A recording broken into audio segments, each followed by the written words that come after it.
உங்களின் அனைத்து விதமான தலைமுடி மற்றும் சரும பிரச்சனைகளுக்கு அல்டிமேட் சொல்யூஷன்.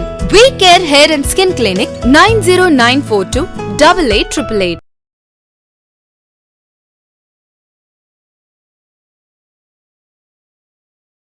ஐபிசி தமிழ் நேயர்களுக்கு வணக்கம். இன்று நம்முடன் இணைந்திருக்கும் சிறப்பு விருந்தினர் இயக்குனரும் நாம் தமிழர் கட்சியின் மாநில ஒருங்கிணைப்பாளருமான திரு ஜெகதீச பாண்டியன் அவர்கள். வணக்கம் சார். வணக்கம் தம்பி. வணக்கம். பெஞ்சல் புயல் காரணமாக கடுமையான வெள்ளம், எல்லாருமே எல்லா தலைவர்களுமே நேரடியாக போய் பார்த்துக்கிட்டு இருக்காங்க. விஜய் அவர்கள் மட்டும் பனையூரில் வச்சு நிவாரணம் கொடுக்குறாங்க அப்படிங்கிற ஒரு விமர்சனம். இது குறித்து உங்களுடைய முதல் கருத்தை சொல்லுங்கள் சார். அது எப்பயுமே உங்களுக்கு தெரியும், இந்த பேரிடருங்கிறது விபத்து, எதிர்பார்க்காத வர்றது. அது அரசு என்னதான் திட்டமிட்டு இருந்தாலும் நம்மளும் மக்களும் அதில் கொஞ்சம் விழிப்புணர்வாக இருக்கணும். ஏன்னா நம்ம ஆண்டாண்டு காலமாக பார்த்துட்டு இருக்கும்போது நீர்நிலைகளில் போய் இடம் வாங்குறது, கம்மியாக கொடுக்குறான்னு வாங்குறது, அப்புறம் தண்ணி என்னகிட்ட வந்துருச்சு, தண்ணிக்கிட்ட நம்ம போயிட்டு தண்ணி எங்கிட்ட வந்துருச்சு, வீட்டுக்குள்ளே பூந்துருச்சு அப்படின்னு சொல்கிறது எல்லாருமே தவறு பண்ணுறாங்க. அதாவது இந்த மக்களுடைய பலகீனத்தை பயன்படுத்தி கொண்டு ஏதோ ஒரு இடத்துல இந்த சென்னையில் வாழ்கிறோம், இல்லை ஏதோ நகர பகுதியில் வாழ்கிறோம் அப்படின்னு நீர்நிலைகளில் அனுமதி கொடுக்குற அரசு இருக்குது பாருங்கள். மாறி மாறி ஆண்டது இந்த அரசு தான். 67லேருந்து இவர்கள் இருவரும் தான் பொறுப்பு. இவர்களோடு பணிபுரிந்த 67 அதிகாரிகள் அத்தனை பேர்த்தையும் நடவடிக்கை, யார் யாரெல்லாம் இந்த துறையில் இருக்காங்களோ அத்தனை பேரையும் எடுக்காதனுடைய விளைவு தான் இதெல்லாம். இதில் ஏன் மற்றவங்களை குறை சொல்ல முடியாதுன்னா, உங்களுக்கு தெரியும் அதிமுக திமுகவும் தான் ஜெயலலிதா ஆண்ட போதும் இந்த தண்ணியை எடுத்து விட்டு சென்னை முழுக்க என்ன ஆச்சுன்னு தெரியும்.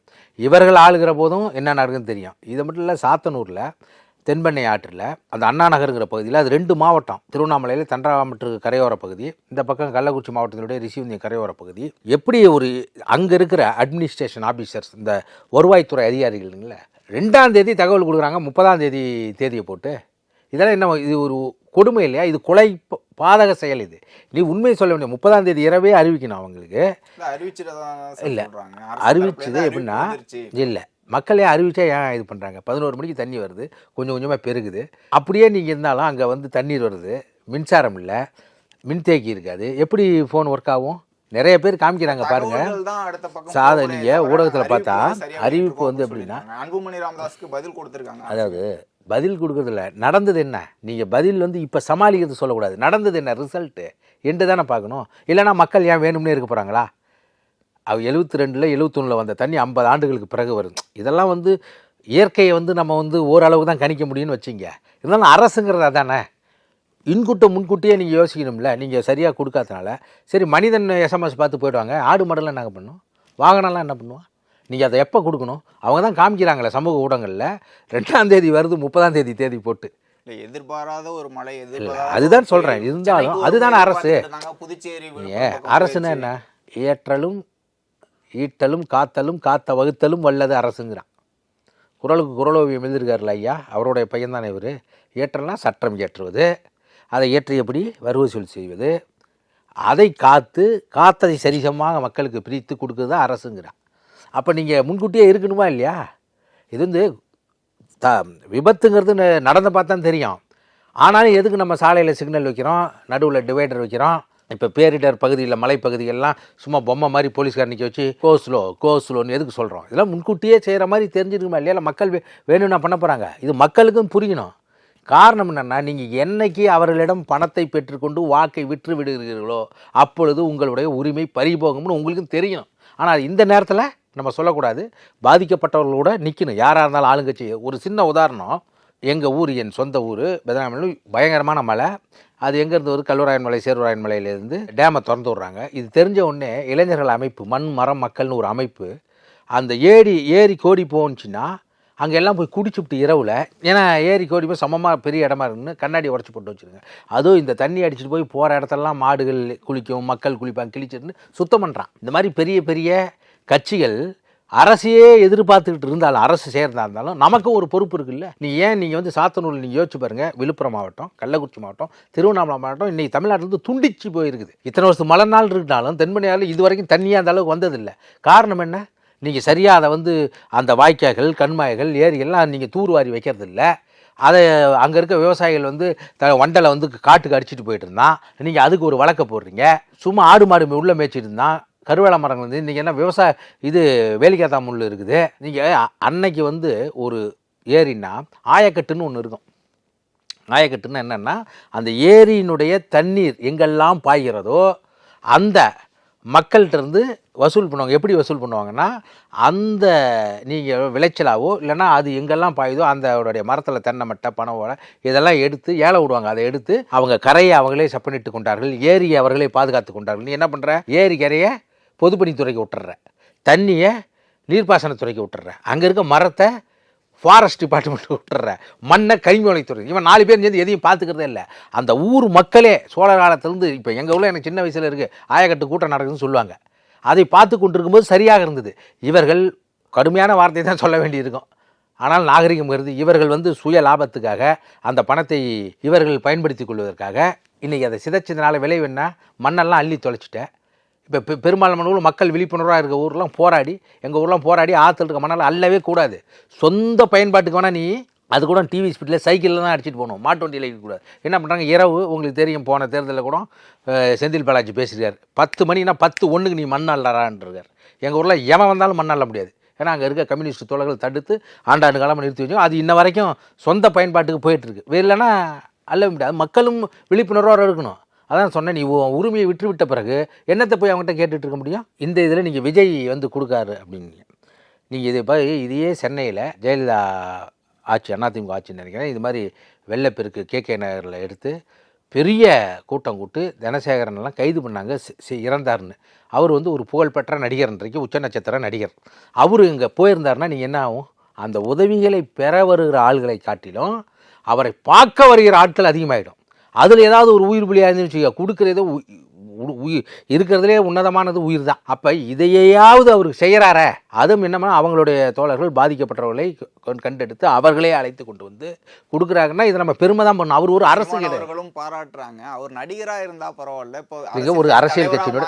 ஆனால் மக்கள் நீங்கள் பார்த்தீங்க விக்கிரவாண்டி கூட்டத்தில் அரசியல் தலைவராக அவர் கட்சி ஆரம்பித்தா கூட மக்கள் எப்படி அவர் அணுகுறாங்க, அவர் கட்சிக்காரங்க தான் அவரை பார்க்க வருவாங்கன்னு நினைக்கிறீங்களா? இல்லை, அவர் கட்சியிலே நீங்கள் நேரடியாக போய் பார்க்கணும் அப்படின்னு சொல்லுவாங்க. சென்னையில் தான் இல்லை, அதாவதுங்க சொல்கிறாங்க, இருக்கக்கூடிய மக்களுக்கு தான் அவர் உதவுறாரு, சென்னையில் இருக்கக்கூடிய மக்களுக்கு உதவும் இல்லை அவரு அலுவலகத்துக்கு வரணும் அப்படின்னு எதிர்பார்க்குறாரு. இல்லை, அதுதான் சொல்கிறேன். நீங்கள் இப்போ இதை சொல்கிறோம், அவர் போய் பண்ணி உயிர் பலி ஆயிருந்தால் என்ன சொல்லியிருப்போம், ஏன் இதை செய்கிறார், அவர் ஒரு அரசு கிடையாதுங்க. இதெல்லாம் அரசு செய்கிறத ஒரு கட்சி ஆரம்பித்து அதுவும் இப்போ தான் அறிவிச்சு 3 மாதம் ஆச்சு அறிவிச்சு இதை செய்கிறாரே, இதுக்கு இப்படியாவது செய்கிறாரேன்னு தான் நம்ம பெருமைப்பட்டுக்கணும் இல்லையா. ஏன் இதை மற்ற அரசியல் கட்சிகள் ஏன் செய்யலை, மற்ற அரசியல் கட்சி அதனால் குறையாக பார்த்து சொல்லிட்டு இருக்கக்கூடாது. உதயநிதி ஸ்டாலின் எல்லா பக்கமும் போய் பார்த்துக்கிட்டு தான் இருக்காரு, ஸ்டாலின் அவர்களும் நேரடியாக போய் பார்ப்பாங்க. அவங்களுக்குலாம் அரசு செயல்படுதுன்னு தான் சார் சொல்கிறாங்க அவங்க தரப்புலேருந்து. இல்லை, இப்போ நம்ம அதை பற்றியே பேசலாம், அரசு செயல்படுதா இல்லையான்னு பேசுறதில்லை. அரசு இன்னும் கவனமாக வேலை செய்ய வேண்டும்னு நம்ம சொல்கிறோம். ஒரு அரசியல் கட்சி தலைவர் இந்த மாதிரியான ஒரு ரொம்ப இன்னைக்கு புகழ்பெற்று இருக்கக்கூடிய ஒரு நபர் அங்கே போய் தேவையில்லாத விளைவுகள் ஏற்படுத்துவதை காட்டிலும் அது விளம்பரமாக இருந்தாலும் அது நல்லதாக இருந்தால் வரவேற்கிறோம். இல்லை, சீமான் அவர்கள் 8ஆம் தேதி தான் போக போகிறதா சொல்லியிருந்தாங்க. நாம் தமிழர் கட்சியும் நேரடியாக போகாதனால இந்த பாராட்டுகள் தெரிவிக்கிறாருன்னு எடுத்துக்கலாமா? இல்லை, நாம் தமிழர் கட்சி அவர் இன்றைக்கி அங்கே நீலகிரி, கோயம்புத்தூர், திருப்பத்தூர்லாம் ஏற்கனவே திட்டமிட்டபடி அங்கே மாணவர் பாசறை கூட்டம் இதெல்லாம் நடந்துகிட்ருக்கு. நாம் தமிழர் கட்சியினுடைய தம்பிகள்லாம் அந்தந்த இடத்துல களத்தில் அவர்களால் இயன்றவரை இப்போ நான் இப்போ வரும்போது கூட பேசி தான் வந்தேன். கள்ளக்குறிச்சி மாவட்டத்தில் ரிஷிவந்தியம், சங்கராபுரம், கள்ளக்குறிச்சி தொகுதியில் அங்கே இருக்க அவர்களால் இயன்ற அளவுக்கு அவர்கள் என்னெல்லாம் பண்ண முடியுமோ அதை பண்ணிட்டு தான் இருக்கிறாங்க. விடுதலை படத்தோட 2ஆம் பாகம் அதில் ஒரு வசனம், இறுதி வசனம், தத்துவம் இல்லாத தலைவர்கள் ரசிகர்களை தான் உருவாக்குங்களே தவிர அது முன்னேற்றத்துக்கு வழிவகுக்காது அப்படின்னு சொல்லியிருந்தா ஒரு வசனம் இருக்குது. அது விஜய் குறிப்பிட்டு தான் இருக்குது அப்படின்ட்டு நாம் தமிழர் கட்சியிலும் தமிழ் தேசியம் பேசக்கூடியவர்கள் எல்லாருமே சொன்னாங்க. அது விஜய் அவர்களை குறித்து தான் வைக்கப்பட்ட வசனம். இல்லை, நான் இதை ஏற்கனவே ஒரு இதில் சொல்லியிருக்கேன். இது படம் எடுத்தது 2 ஆண்டுகளுக்கு முன்பு. அதாவது நாங்கள் இதை எடுக்கும் போது 2 பாகம்னு தெரியாது, ஒரு பாகமாக தான் போகுது. ஆனால் எடுக்க ஒரு கதை அதுக்கான இடத்த அதுவே தேடிக்கும். அது அடிக்கடி பாலுமேந்திரா சொல்வார்னு வெற்றி சொல்வார், ஒரு நல்ல கதை தனக்கான நடிகர்களை, தனக்கான இடத்தை, தனக்கான கதாபாத்திரத்தை அதையே தேடிக்க, நம்ம விழிப்புணர்வோடு அதை கையாண்டா மட்டும் போதும்னு சொல்லுவார். நாங்கள் இதை ஃபஸ்ட்டு எடுக்க போகும்போதே அது வேற ஒரு கதையை தான் எடுத்து சூரிக்கு எடுக்க போவோம், அசூரனுக்கு அப்புறம் எடுக்க போகலான்ட்டு இருந்தது. வெளிநாடுகளில் நடக்கிற ஒரு நாவல் அதை எடுத்து அந்த கதை. ஆனால் அந்த கொரோனா காலகட்டத்தினால வெளிநாடுகளுக்கான கடவு சீட்டு இதெல்லாம் நமக்கு அங்கே தடை உள்ள குடியேற்ற அதிகாரிகள் விசாலாம் மறுக்கப்பட்டதுனால சரி நம்ம இங்கேயே எடுப்போங்கிறதுனால ஏகமனுடைய ஒரு சிறுகதையை எடுத்தது.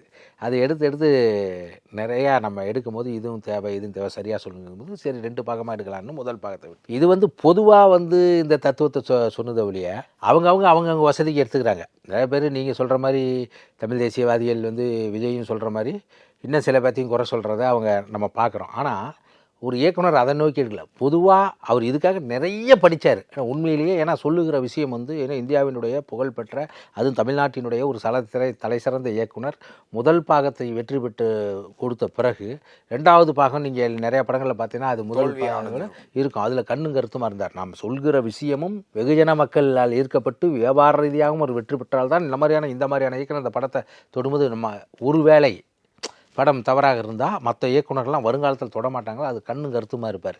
அந்த மாதிரி யதார்த்தமாக இதை வந்து அவர் இந்த படத்துக்காக படித்த புத்தகங்கள் இருக்குதுல்ல இரவு பகலாக படித்தார். ஏன்னா நம்ம ஒன்று சொல்லும்போது அது தவறாகிடக்கூடாது, உண்மைக்கு நெருக்கமாக இருக்கணும். அப்புறம் படத்தில் எல்லாமே நம்ம ஓப்பனாக வச்சிட முடியாது. அது நீங்கள் படம் பார்க்கும்போது தெரியும். அதனால் அது வந்து பொதுவாக சொன்னப்பட்ட விஷயம் தான். திரைப்படம் வந்து தமிழ் தேசியவாதிகள் அவர்கள் தான் அதிகமாக பார்க்க போகிறாங்க, அவங்களுக்கு வந்து மகிழ்ச்சி ஊட்டுற வகையில் வந்து விஜய் அவர்களை விமர்சனம் பண்ணுற மாதிரி வச்சுருக்காங்க அப்படிங்கிற ஒரு விமர்சனம். அவங்க எடுத்துக்கிற கருத்து அப்படியா இருக்கலாம் இல்லையா? அது படம் பார்க்கும் போது தான் அவங்களுக்கு தெரியும் எதுக்காக அதில் வந்து இது தேசிய இன விடுதலையை பேசுகிற தமிழ் தேசியம் அப்படின்னா கூட இப்போ இந்த படத்தை வந்து ஆந்திராவில் பார்க்கலாம் அவங்களுடைய தேசிய இன விடுதலை, இப்போ காஷ்மீரில் பார்த்தோன்னா அவங்களுடைய தேசிய இன விடுதலை பேசுகிற மாதிரி இருக்கணும். நம்ம ஒரு மொழி அது தமிழில் பேசி எடுக்கிற மொழியை அது பொது உடைமை சித்தாந்தத்தை தான் அதிகமாக எல்லாமே அதுக்குள்ளே தான் அடக்கம் அப்படி தான் சொல்லி மொழி. இது குறிப்பிட்டு அவர் வந்து ஏன்னா இன்னும் விஜய்க்கு இவர் படம் பண்ணுற மாதிரி இருந்தது. அசுரன் பண்ண பிறகு கூப்பிட்டு கதை கேட்டு பண்ணலாங்கிற இருக்கும்போது அவர் வெவ்வேறு கமிட்மெண்ட்டில் இருந்தார். கொரோனா வந்துச்சு. அப்புறம் இது ஆரம்பித்து உங்களுக்கு தெரியும் விடுதலைக்கு அப்புறம் அசுரனுக்கு அப்புறம் எந்த படமும் அவர் விடுதலை இது 2வது பக்கம் தான். அப்போ அவங்கள கமிட்மெண்ட் ஆனதால் இது வந்தது இல்லையா? அதெல்லாம் நாங்கள் பேசிகிட்டு இருக்கும்போது அவரே சொல்லுவார், இப்போ விஜய் வந்து திராவிடமும் தமிழ் தேசியமும் இந்த மண்ணின் இரு கண்கள்ங்கிறார், அவருடைய இரு கண்கள்னு சொல்ல. அது சொல்லும்போது அம்பேத்கர் யார் அஞ்சலை மேலார் இது அவர் தத்துவத்தோடு தானே வராரு ஜெகதீஷ். நம்ம ஏன் அவரை சொன்னான்னு அவங்க நினச்சிக்கிறாங்க. நம்ம ஒரு உலக இது வந்து உலகம் முழுக்க இப்போ அமெரிக்க அதிபர் ரீகன் கூட தான் ஒரு நடிகர். இப்போ இவர்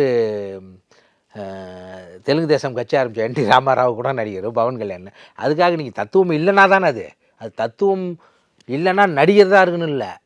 தத்துவத்தோடு வருகிறவர்களை தத்துவம் இல்லாத தலைவர்கள் கூட ரசிகர்களாக மாற்றுவாங்க இல்லையா? அது வந்து அவர் பொதுவாக சொன்னது. அது 2 ஆண்டுகளுக்கு முன்னே அப்போவே எடுத்த வசனம். கட்சியோ பிப்ரவரியில் அறிவித்தார், இப்போ தான் கட்சி அதில் விஜய் சொல்கிற வசனம் இல்லை. அது பொதுவான ஒரு கருத்து. டிசம்பர் 6ஆம் தேதி எல்லாருக்குமான தலைவர் அம்பேத்கர் அப்படிங்கிற ஒரு புத்தகம் வெளியீட்டு விழா. அது வந்து விஜய் அவர்கள் கொடுத்து திருமாவளவன் அவர்கள் வாங்குற மாதிரி இருந்தது. ஆனால் திருமாவளவன் அவர்கள் பங்கேற்கல. இதற்கு முன்பே சீமான் அவர்கள் சொல்லியிருந்தாங்க அண்ணன் வந்து இந்த மாதிரியான நிகழ்வுகளெல்லாம் பங்கேற்க மாட்டார் அப்படிங்கிற மாதிரி சொன்னது. சீமான் அவர்கள் சொன்னது நடந்துருச்சுன்னு பார்க்கலாமா சார்? திருமாவளவன் அவர்கள் விஜய் அவர்களோட அந்த புத்தக வெளியீட்டு விழாவில் பங்கேற்கல. அதாவது அந்த அம்பேத்கருடைய நிகழ்வுங்கிறது இவங்களும் வருஷம் இந்த புத்தக வெளியீட்டு இல்லைனாலும் அம்பேத்கருடைய நிகழ்வு வந்து அது வந்து இன்னொன்று பாபர் மசூதி இடித்த தினம். அது திட்டமிட்டு இந்த மானுடகுல எதிரியாக இருக்க பாசிச பாரதிய ஜனதா கட்சி அன்றைக்கு ஒடுக்கப்பட்டவர்களும் பிற்படுத்தப்பட்டவர்களும் அம்பேத்கரினுடைய நாளில் அவர்கள் ஒன்று சேர்ந்து விடக்கூடாது திட்டமிட்டு பிப்ரவரி 6ஆம் தேதி இந்த இந்தியாவை பதட்டமாகவே வைத்திருக்க வேண்டும் என்று இந்த செயலை செய்தார்கள். ஏன் பதட்டமாக வச்சுருக்கணும்? பதட்டமாக வச்சுருந்தா தான் நீ சிந்திக்க மாட்டேன். நீ சிந்திச்சுன்னா இவன் பண்ணுற தப்பை கண்டுபிடிச்சா போராட ஆரம்பிச்சிடுவேன். அதனாலேயே அந்த நாளை திட்டமிட்டு அந்த பாபர் மசூதி இடித்த நாள் இவர்கள் அண்ணன் திருமாவளவர்கள் ஐயாவுடைய அந்த நாளை வந்து கொண்டாடுகிற நாள் தான். ஒவ்வொரு ஆண்டுகளுமே கொண்டாடுற நாள் தான். அதில் அவர் கட்சியின் இருக்கிற துணை பொதுச் செயலாளர் சமீபத்தில் சேர்ந்த அர்ஜுனாதர் அவர்கள் நிறுவனம் வாய்ஸ் ஆஃப் காமனா அந்த நிறுவனம் அந்த புத்தகத்தை தொகுத்து வெளியிடுகிறது. அதனால் அவர் அப்போ வாங்கியிருக்கலாம்.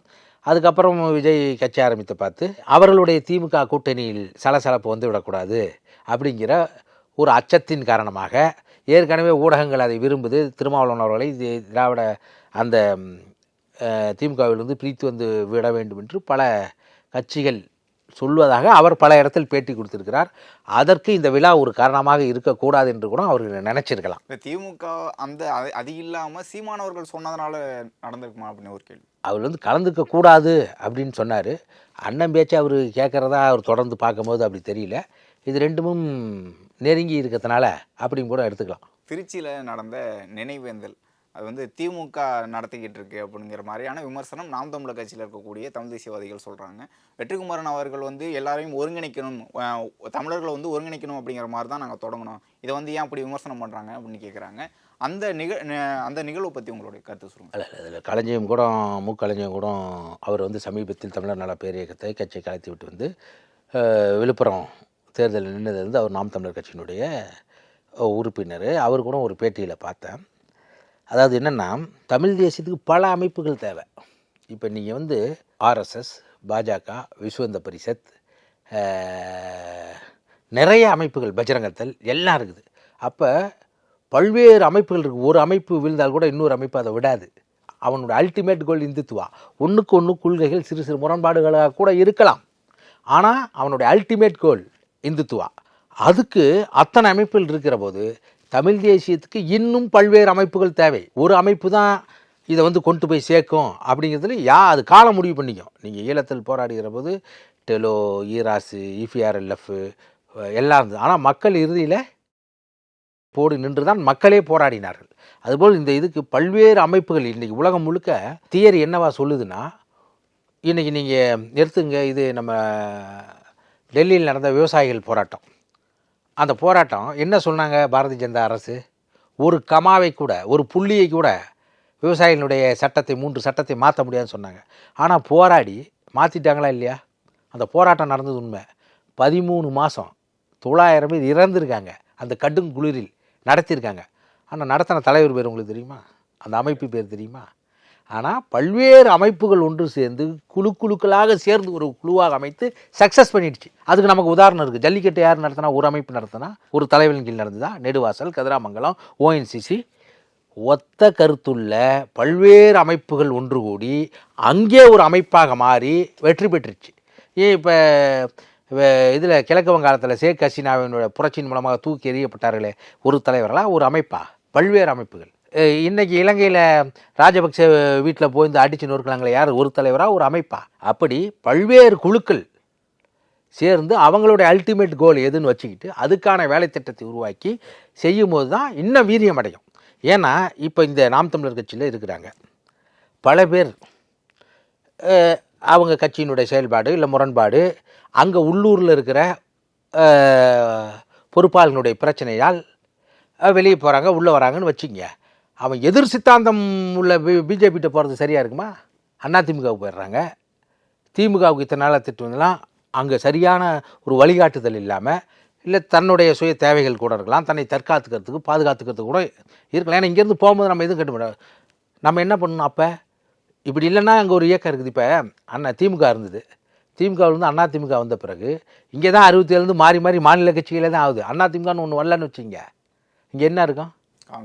காங்கிரஸ் தான் இருக்கும். அப்போ அதிமுக இருக்கிற போது அதுபோல் நான் அடிக்கடி ஒரு சொல்லுவேன், இனிமேல் வருங்காலத்தில் இந்த மண்ணில் தமிழ் தேசியம்தான் ஆட்சி செய்யும், எதிர்க்கட்சியும் தமிழ் தேசியம்தான் இருக்கும், இயக்கமாக இருப்பதும் தமிழ் தேசியம்தான் இருக்கும். இது காலத்தினுடைய தேவை. ஏன்னா கடுமையான விமர்சனம் வைக்கிறாங்களே, நேரடியாக திமுக போகாமல் வேல்முருகன் அவர்கள்லாம் அழைக்கிறாங்க, அப்படி தவக்க இன்னொரு அமைப்பு அவர்கள் முடிவு பண்ணி ஒரு இதை செய்யும்போது அது நான் கருத்து சொல்ல வேண்டியது. ஆனால் ஒன்று, தமிழர் ஒருங்கிணைப்பு இருப்போம், அவர்களும் தமிழ் தேசிய கருத்துக்கள், எங்கள் நாம் தமிழர் கட்சியினுடைய கொள்கை தான் எங்களுடைய கொள்கைகள் அப்படின்னு சொல்லும் போது அது ஒரு ஆறுதலாக தானே இருக்கும். அதை நம்ம விமர்சிக்க வேண்டியது என் வேலை இல்லை. அது நம்ம போலீஸ்காரங்க கிடையாது, திமுக தான் அது செய்தா இல்லையா அப்படின்னா அதெல்லாம் அப்படி திமுக தான் செய்திருந்தால் அது காலம் அது சரியான பதிலை சொல்லும். சமீபத்தில் செந்தில் மல்லர் அவர்கள் பேசிய பேச்சுக்கு வந்து கடுமையான விமர்சனங்கள் வந்துட்டு இருக்கு. முத்துராமலிங்க தேவர் குறித்து தவறான ஒரு பேச்சு பேசியிருக்காரு அப்படின்னு சீமானவர்கள் இன்றைக்கு அறிக்கை கொடுத்துருக்காங்க. செந்தில் மல்லர் அவர்களோட பேச்சு குறித்து உங்களுடைய பார்வை? அவரோட பேச்சை கேட்டேன். அந்த நேரத்தில் எனக்கு ஐயோ இப்படி பேசியிருக்க கூடாது. ஏன்னா தமிழ் பேசுகிற மக்களினுடைய அக முரண்பாடுகளை களைந்து நீங்கள் ஒத்த கருத்தியலாக உருவாக்கி அணிதிரட்டி போராடுகிற போது தான் தமிழ்நாட்டில் ஒரு அரசு அதிகாரத்துக்கு வரும். செந்தில் மல்லர் தமிழ் பேசுகிறவர். அவர் பேசிய இழிவாக பேசியதாக சொல்லப்படுகிற தலைவர் தமிழ் சமூகத்தினுடைய ஒரு பெரும்பான்மையான ஒரு சமூகத்தினுடைய தலைவர். யாருமே நீங்கள் தமிழ் சமூகத்தினுடைய ஒற்றுமைக்கு போராடுகிறேன் பாடுபடுகிறேன் என்று சொல்கிற எவரும் மக்கள் எதை சொன்னால் உணர்ச்சிப்பட்டு கலவரத்தில் இறங்குவார்களோ அது சரி என்றாலும் தவிர்க்கப்பட வேண்டும். அப்போ தான் நீங்கள் ஒரு குழுவாக தமிழ் பேசும் சமூகத்தை ஒருங்கிணைக்க முடியுமே ஒழிய நீங்கள் வந்து இப்போ ஒரு உதாரணத்துக்கு தீரன் சின்னமலை அவருடைய பெருமையை பேசலாம், ஐயாவுடைய பெருமையை பேசலாம். ஒரு மற்றவர்களெல்லாம் மன்னர்களாக இருந்து போராடினார்கள், ஒரு குடியானவனாக இருந்து ஒரு விவசாயியாக இருந்து குடி சமூகத்திலிருந்து மக்களை அணிதிரட்டி போராடியவர் ஐயா தீரன் சின்னமலை, அவருடைய பெருமையை பேசலாம். அதே மாதிரி மருதிருவர் வந்து நீங்கள் 2 பேரும் எவ்வளவு பிரிட்டிஷ்காரங்கிட்ட எவ்வளவு எதிர்த்து போராடி அந்த சிவகங்கை சீமையை காத்தார்கள்ங்கிறது பேசலாம். பூலித்தேவன் ஐயா பூலித்தேவன் முதல் சுதந்திர போராட்ட வீரன் தமிழில் 1801 போராடி அவர்களுடைய பரம்பரையவே எப்படி தேசிய தலைவனுடைய பையன் வரைக்கும் இந்த உலகம் முழுக்க இருக்கிற பாசிச அரசுகள் இந்த இனத்துக்கு எதிராக என்ன படுகொலை செய்தார்களோ அதுபோல் மருது சகோதரருடைய குடும்பம், பூலித்தேவனுடைய குடும்பம் எல்லாத்தையும் அப்போ பெருமையை பேசலாம். நீங்கள் வந்து அதுக்காக இன்னொருவர்களை தாழ்த்தி பேசக்கூடாது. அது ஒருங்கிணைக்கிறதுக்கான வேலை இல்லை. இப்போ நான் உங்களை வெறுக்கிறேன், நீங்கள் வேற ஒரு சமூகமாக இருக்கிறீங்க, நீங்கள் ஒன்று என்ன பண்ணுவீங்க, நீங்களும் என்ன வெறுத்தீங்கன்னா ஒரு வெறுப்புக்கு இன்னொரு வெறுப்பு இன்னும் அதிகமான வெறுப்பை தான் உண்டு பண்ணி முடிவே. நீங்கள் என்ன வெறுக்கிறீங்க, நான் சகித்து கொண்டேன் என்றால் அதுக்கு ஒரு தீர்வு வரும் இல்லையா? அடிக்கிறான், என்னை ஆதிக்க சாதியாக இது பண்ணுறான்னு நம்ம இத்தனை ஆண்டு காலமாக சொல்லிகிட்டு இருக்கோம், அது தவறு தான். ஆனால் அந்த சமூகத்திலிருந்து சாதியை ஒழிக்க வேண்டும், நம்ம இணக்கமாக இருக்க வேண்டும், வரக்கூடிய உறவுகளை அந்த உங்களுடைய வார்த்தைகள் ஆதரிக்க வேண்டும், ஆதரிப்பது போல் இருக்க வேண்டும் ஒழிய அவர்களையும் எதிர்த்து இன்னும் நீர்புத்த நெருப்பாக இருப்பதை நீங்கள் ஊதி பெருசாக்கக்கூடாது. அதனால் அவர் அப்படி பேசக்கூடாது. ஒரு கட்சியினுடைய ஒரு அமைப்பினுடைய தலைவர் என்பவர், அது தலைவர் சரியாக சொல்கிறார், ஒரு தேசிய இனம் தன்னுடைய விடுதலைக்கு போராடுகிற போது அருகில் உள்ள தேசிய இனத்தை பகைத்து கொண்டு வெல்ல முடியாதுங்கிறார். அருகில் உள்ள தேசிய இனத்தையே பகைத்து கொண்டு வெல்ல முடியாதுங்கிற போது நீ ஒரு விடுதலைக்கு போராடுகிற போது உன் மொழியை பேசுகிற வேறொரு சமூகத்தில் இருப்பவனை பகைத்து கொண்டு நீ எப்படி வெல்ல முடியும்? ஒற்றுமைங்கிறது எல்லாம் சேர்ந்துருந்தா தானே. அப்போ அவர் இது போன்ற வார்த்தைகளை தவிர்க்க வேண்டும். பெரும்பாலும் மேடைகளில் அவர்கள் சுயசாதி பெருமையை பேசக்கூடாது. நீ உன் இனம் உன் சாதின்னு வச்சுக்க, அது விடுதலை பெற வேண்டும், அடிமையாக இருக்கக்கூடாது என்பதற்காக அவர்களுடைய பெருமையை பேசுவது என்பது அது பற்று. ஆனால் உன்னுடைய சாதியோ உன்னுடைய மதத்தையோ இல்லை ஒரு இனமோ இன்னொரு இனத்தை சாதியை மதத்தை அடிமைப்படுத்தப்பட வேண்டும் என்று பேசுகிற பேச்சு இனவெறி, சாதிவெறி, மதவெறி. நீங்கள் பற்றைத்தான் உருவாக்கி இணக்கத்தை உருவாக்க வேண்டும் ஒழிய பேசி வெறுப்பை உண்டாக்கி மேலும் இந்த சமூகத்தை பிளவுபடுத்தக்கூடாது. அது ஒரு அரசியல் கட்சியினுடைய அமைப்பினுடைய இயக்கத்தினுடைய தலைவர்களுடைய பொறுப்பாளர்களுடைய வேலை அல்ல. இறுதியாக ஒரு கேள்வி சார், இப்போது வெற்றிமாறன் அவர்கள் அந்த ட்ரெய்லர் வெளியீட்டு விழாவில் பேசுனது கோவப்பட்டு போயிட்டு உட்காந்துட்டாரு, அசிஸ்டன்ட் டைரக்டர்லாம் இப்படி தான் நடத்துகிறாரு பாருங்க, ஆனால் படம் வெற்றி அதை மட்டுமே பார்த்துட்டு இருக்காங்களே தவிர வெற்றிமாறனோட இன்னொரு முகம் அப்படிங்கிற மாதிரி விமர்சனம் வந்திருக்கு. இது குறித்து உங்களுடைய பார்வை? அது என்னென்னா, வெளியே தெரியாதவங்க அந்த நிகழ்ச்சியில் இருக்கிறது மட்டும் பார்த்துட்டு அவர் ரொம்ப கோவக்காரரு, அவர் வந்து அசிஸ்டன்ட் டைரக்டருங்களை இல்லை கூட வேலை செய்பவர்களை சரிசமமாக இல்லை தரைக்குறைவாக அடிமை போல் பயன்படுத்துகிறாரெல்லாம் பேசுகிறாங்க. சில இடங்கள்லாம் வந்து அவரை பற்றி தெரிந்த பீஷ்மி வந்தனர் அவர்களே கூட வெற்றிமாறனை அப்படி பேசுகிறாங்க. அது ஒரு வருத்தத்துக்குரிய செய்தி. ஏன்னா அவங்களுக்கெல்லாம் தெரியும் என்னென்னா, அவங்க வந்து எப்படின்னா இந்த சமூகத்தில் ஒரு முற்போக்கான விஷயங்களை ஆதரிப்பவர்கள், அதற்காக குரல் கொடுப்பவர்கள் நிறையா இது பேசியிருக்கிறாங்க.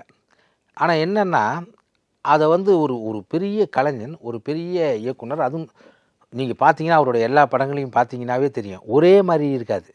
நீங்கள் கிட்டத்தட்ட எனக்கு தெரிஞ்ச ஐயா பாரதி ராஜா போல், மணிவண்ணன் போல், மகேந்திரன் போல் ஒரு இதை எடுத்துக்காத ஒட்டுமொத்தமாக அது எது எடுத்தாலும் ஒரு சமூக அக்கறையோடு படம் எடுக்கிற ஒரு நபர். இன்னொன்று, அவரை பற்றி தெரியாதவங்க சொல்கிறாங்க, உண்மையிலே சொல்லப்போனால் வெற்றிக்கு இதெல்லாம் வந்து நம்ம அவருக்கு தன்னை தானே பெருமையாக பேசிக்கொள்வதெல்லாம் அவருக்கு பிடிக்கவே பிடிக்காது. வெற்றிமாறனுடைய அலுவலகத்தில் இந்த படம் மட்டும் இல்லை, விடுதலை எடுக்கிறது வந்து உங்களுக்கு ஆர்எஸ் என்டர்டைன்மெண்ட்டு கிராஸ் ரூட்டுன்னு ஒரு நிறுவனம் வச்சுருக்கார் வெற்றிமாறன். அவர் நிறுவனத்தில் இல்லை அவர் அலுவலகத்தில் வேலை செய்கிற கடைநிலை ஊதியர்களாக இருப்பாங்கள்ல, கடைநிலைன்னா நீங்கள் வந்து சமூக அப்படி இல்லை, ஒரு புதுசாக வந்து சேர்ந்துருக்காங்க இல்லையா, அவங்களுக்கு கூட மினிமம் குறைந்தபட்சம் 25,000 சம்பளம். இன்றைக்கி வந்து தமிழ் சினிமாவில் அப்படி கொடுக்குறதுலாம் ரொம்ப குறைவு. சினிமாவில் குறைந்தபட்சம் 25,000 சம்பளம். அசிஸ்டன்ட் டைரக்டருக்குலாம் நல்ல சம்பளம் கொடுப்பார். அதுல அவர் சொல்லுகிற கருத்தை உள்வாங்கிப்பார். என்ன இது இருந்தாலும் ஒரு இயக்குனருக்கு அந்த நேரத்தில் நீங்கள் வந்து ஏன் ஒரு இராணுவமாக தான் நாங்கள் படப்பிடிப்பு தளத்தில் வேலை செஞ்சாகணும். காரணம் என்னென்னா, ஒரு இயக்குனர் அவர் சிந்தித்ததை அவர் முன்னால் இருக்கிற 400 பேர்த்துக்கு அதை புரிய வைத்து, சும்மா சீப் டெக்னீஷியன் உண்டா போனோம் அவங்க சொல்லணும். இப்போ கேமராமேனுக்கு சொல்லிடுறாரு, கேமராமேன் என்ன சொல்லணும், அவர் கூட இருக்க camera assistant, focus puller, drone operator, steadicam operator, track and trolley தள்ளுறவங்க எல்லாரும் பண்ணால் தான் அதை எடுக்க முடியும். இப்போ ஒரு ஷாட் எடுக்கிறோம், ட்ரோன் ஆப்ரேட் பண்ணுறோம், ட்ராக் அண்ட் ட்ராலி ஆப்ரேட் பண்ணுறோம், இல்லை ஸ்டெடி கேமு இல்லை ஜிம்மி ஜிப்பு இல்லை கிம்பிள் இதெல்லாம் பண்ணும்போது இயக்குநர்களுக்காக ஒரு ஷாட் நாங்கள் எடுக்க முடியாது. காரணம் என்னென்னா, ஐயோ அது கொஞ்சம் ஸ்லோவாக தள்ளிட்டேன் சார், ஐயோ ட்ரோன் வேலை செய்யலை சார். அப்போ எப்படி இருக்கும் பாரு, அந்த எமோஷனலாக நடிக்கிற நடிகருக்கு எப்படி இருக்கும், ஐயோ இதை முடிச்சிடணும் இந்த நேரத்துக்குள்ளே அப்படிங்கிற டைரக்டருக்கு எப்படி இருக்கும் பாருங்கள். இப்போ இவங்களுக்கெல்லாம் சொல்லி புரிய வச்சு அந்த வேலைகளில் வாங்கிற போது நீ யோசிச்சு பாருங்கள், 400 பேருக்கு ஒரு மூளைக்கு இயங்கணும். அப்போ அது என்ன ப்ரெஷராக இருக்கும். ஆனாலும் கூட இவர் இது மட்டும் இல்லை, எங்களெல்லாம் எப்படி பார்த்துக்குவார் அப்படின்னா, அவர் கூட வேலை செய்யறதுனால இல்லை, நான் நிறைய இயக்குநர்கள்ட்ட வேலை செஞ்சுருக்கேன். இவர் உண்மையிலே ஒரு தகப்பன் போல தான் படப்பிடிப்புக்கு அப்புறம் அவனுக்கான சொந்த பிரச்சனைக்கு கூட அவனுக்கான தேவைகளை, சம்பளம் மட்டும் இல்லாத அவனுக்கு தேவைகளை பூர்த்தி செஞ்சிட்ருக்கிறவர். நீங்கள் கொரோனா வந்துருச்சு, கொரோனா டைமில் உங்களுக்கு தெரியும் எந்த நிறுவனத்துலையும் படம் இல்லை ஒன்று. ஆனாலும் அந்த கொரோனா நடந்த அத்தனை மாதங்களுக்கும் எல்லாத்துக்கும் கிட்டத்தட்ட 16-17 பேர் வேலை செய்கிறோம். அத்தனை பேத்துக்கும் சம்பளம் போட்டு, அதுவும் முதல் கொரோனான்னு சொன்னப்போ முதல்ல 3 மாதத்துக்கு போட்டார் எல்லாத்துக்கும் பேங்க்கில் போய் எல்லாம் பிரச்சனை இல்லாத வீட்டில் இருங்க பாதுகாப்பாங்கன்ட்டு. அது மட்டும் இல்லை, பாலு மகேந்திரா நகர்னு ஒன்று உருவாக்கி பொல்லாதவன் படத்துலேருந்து இந்த படத்துலேருந்து வேலை செய்கிற உதவி இயக்குநர்கள், அவர் கூட இருந்த நிர்வாகிகள் எல்லாத்துக்குமே ஒவ்வொரு 2 இடம் கொடுத்துருக்காரு. பாலு மகேந்திரா நகர், 3ஆம் பிறை வீடு, அந்த மாதிரி தெருவுக்கு பேர் வச்சு இடம் கொடுத்துருக்காரு. இதெல்லாம் எங்களுக்கு பர்சனலாக செய்கிறது. ஆனால் இந்த சமூகத்துக்கு யோசிச்சு பாருங்கள், அஜயன் பாலா பாலு மகேந்திரா லைப்ரரின்னு ஒன்று வச்சுருந்தார். அவரை கூப்பிட்டு அவருடைய ஒரு கட்டடத்தில் கிட்டத்தட்ட 65-70 லட்ச ரூபா கட்டடத்தில் வச்சு அதுக்கு ஆட்களை போட்டு அவர் அஜயன் பாலாவுக்கு இடத்த கொடுத்து உதவி இயக்குனர்லாம் படிக்கிறதுக்கு ரொம்ப கஷ்டம். ஒரு புத்தகம் இன்றைக்கெல்லாம் 2000-3000 அப்படி விற்கிது. அவங்களுக்கு கொடுக்குற இதில் பார்க்க முடியாது. அவங்க அங்கே படிப்பதற்கும் எடுத்துக்கொண்டு போய் படிப்பதற்கும் தேவைப்பட்டால் அங்கே இருக்கிற ஸ்க்ரீனில் அவங்க படத்தை பார்க்கறதுக்குமான ஏற்பாடு பண்ணிருக்காரு. இதை மீறி இந்த சமூகத்தில் IIFC international institute of film and culture, உலக திரை மற்றும் பண்பாடு மையம்னு ஒன்று ஆரம்பித்து 3 ஆண்டுகள்ங்க வகுப்பு. அதுக்கு டிகிரி வேல்ஸ் யூனிவர்சிட்டியில் பட்டப்படிப்பு சான்றிதழ் கொடுக்குறாங்க. அதுவும் முதல் தலைமுறை பட்டதாரிக்கு 1000 பேர் 900 பேருக்கு இது நுழைவுத் தேர்வு வச்சு அதில் தேர்ந்தெடுத்து அவர் மனைவியும் இதில் பண்ணி வீட்டிலே போய் பார்த்து உண்மையிலே ஒரு முதல்நிலை பட்டதாரியா, உண்மையிலே சமூக அரசியல் பொருளாதார ரீதியாக பின்தங்கியிருக்காரா, இதெல்லாம் பார்த்துட்டு 3 பேட்ச் முடிச்சிருச்சு. தங்குற இடம் மட்டும் இல்லை, உணவு மட்டும் இல்லை, உடையும் இலவசமாக கட்டணம் இல்லாமல் கொடுத்து அங்கே பார்த்தீங்கன்னா இப்போ JNU மாதிரி தமிழ்நாட்டில் எப்படி டெல்லியில் ஜவஹர்லால் நேரு பல்கலைக்கழகம் இருக்குமோ, இது ஒரு சின்ன தமிழ்நாட்டினுடைய ஒரு முற்போக்கு பல்கலைக்கழகம் மாதிரி. அத்தனை ஒரே கருத்து இல்லை. பாண்டேவே அங்கே பேசியிருக்காரு, திருமாவளவன் பேசியிருக்காரு, சுபவீரனும் பேசியிருக்காரு, இவர் பேசியிருக்காரு, உதயகுமார் பேசியிருக்காரு, அண்ணன் சீமானன் பேசியிருக்காரு. அதாவது இருக்கிற சமூகம் இப்படி இயங்குது. இதில் இத்தனை கருத்துகள் இருக்குது. நீ எதை வேணாலும் உள்வாங்கி நீ சினிமா மட்டும் இல்லை, ஒரு ஜேர்னலிஸ்டாக, ஒரு ஊடகவியலாளராக எதில் வேணாலும் இருக்கலாம். பத்திரிகையில், அச்சு, காட்சி, பண்பலை எதில் வேணாலும் நீ இருந்து ஆகிட்டு போகலாங்கிற மாதிரியான ஒரு தளத்தை உருவாக்கி கொடுக்குறாரு. இது அவருக்கு 1 மாதத்துக்கு 2 கோடிக்கு மேலே செலவாகுது. யோசிச்சு பாருங்கள். இப்படி நடத்துகிறவர் அடிப்படையிலே அவருக்கு அந்த சிந்தனை கிடையாது. யாரையும் ஒரு மேலானவன் கீழானவன் அப்படின்னு ஒரு பார்க்கணுங்கிற அடிப்படை சிந்தனை கிடையாது. ஒரு கலைஞன்னா எமோஷனலான ஆள் தானே, எக்ஸ்ட்ரீமிஸ்ட் தானே. அது கொஞ்சம் முறைப்படுத்தப்பட்டு வந்திருக்குன்னா அந்த நேரத்தில் அந்த தம்பி சொன்னதில் அவர் கரெக்டாக தான் பேசியிருந்தார். நடந்த நிகழ்வு தான் ஒழிய அவர் சக மனிதர்களை சக தோழனாக நடத்துபவர். அவர் இவ்வளவு நேரம் உங்களுடைய நேரத்தை ஒதுக்கி உங்களுடைய கருத்துக்களை தெரிவித்ததுக்கு மிக்க நன்றி. உங்களின் அனைத்து விதமான தலைமுடி மற்றும் சரும பிரச்சனைகளுக்கு ultimate solution. We Care Hair and Skin Clinic 90942 8888.